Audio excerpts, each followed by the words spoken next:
பேசி நம்முடைய தம்பி இனியன் பேசும்போது சொன்னார் பாத்தீங்களா, அவர் ஒரு மிகப்பெரிய நம்ம பிரியாம்பிள், நம்முடைய முகப்புரை என்ன அப்படிங்கிறத ஆங்கிலத்தை ரொம்ப அழகா ஒண்ணும் இல்ல, மதசார்பற்ற எல்லாருமே எனக்கு அண்ணன் தம்பி தான்ப்பா. அது இஸ்லாமிய சமுதாயமாக இருந்தாலும் சரி, கிறிஸ்தவ சமுதாயமாக சரி, அனைவருமே அண்ணன் தம்பி உறவோடு நாங்கள் வாழ்கிறோம் என்று சொல்லக்கூடிய ஒரு மாநிலமாக, முதல் மாநிலமாக இருப்பது எது என்று சொன்னால் நம்முடைய தமிழ்நாடு தான் என்று சொன்னால் அதற்கு காரணம் நம்ம திராவிட முன்னேற்ற கழகம் அப்படிங்கிறது நீங்க மறந்திருக்க கூடாது.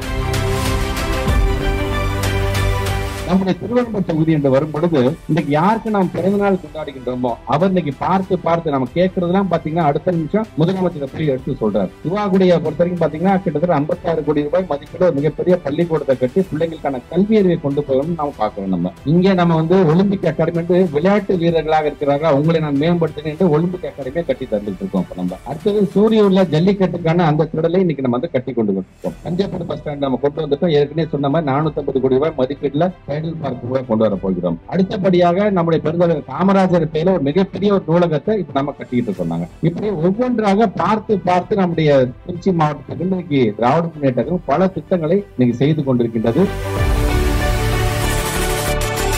தளபதி அண்ணன் மு.க. ஸ்டாலின் அவர்களோடு நான் எல்லாம் நெருக்கமாக இந்த நாளில் இருந்து இருக்கிறேன். அவசர நிலை காலத்திலிருந்து இன்றும் இருக்கிறவன் நான் ஒருவன் தான். ஆனால் அவருக்கு நெஞ்சுக்கு நெருங்கியவனாக இருந்தது நம்முடைய மறைந்த பொய்யாமொழிதான். அதுபோல உதயநிதி ஸ்டாலினுக்கு பக்கத்தில் நிறைய பேர் இருக்கலாம், ஆனால் அவருக்கு அணுக்க தொண்டனாக நம்பிக்கைக்குரியவனாக விளங்குவது நம்முடைய தம்பி மாப்பிள்ளை மகேஷ் பொய்யாமொழி. மகிழ்ச்சியாக இருக்கிறது. ஒரு தலைவனுக்கு பின்னால் அல்லது தலைவனோடு இருக்கிறவர்கள் நம்பிக்கைக்குரியவர்களாக இருக்க வேண்டும். அப்படி அவர்கள் நம்புகின்ற அளவிற்கு இவர்களுடைய இருக்கிறது, நடந்து கொள்ளுகின்ற முறை இருக்கிறது, ஆற்றுகின்ற பணி இருக்கிறது. நான் பார்க்கிற போதெல்லாம் பரவசப்படுவேன். எப்படி தம்பி உதயநிதி எதிர்காலத்திற்கு நம்பிக்கைக்குரிய இளைய தலைமுறையை வழிநடத்துகிற ஒரு தலைவனாக நமக்கு பரிணமித்திருக்கிறாரோ அதை போல எதிர்காலத்திலே இந்த மாவட்டத்திலே இந்த பகுதியிலே பல இளைஞர்களின் மனதில் மகேஷ் பொய்யாமொழி இருக்கிறார் என்பது மறுக்க முடியாது.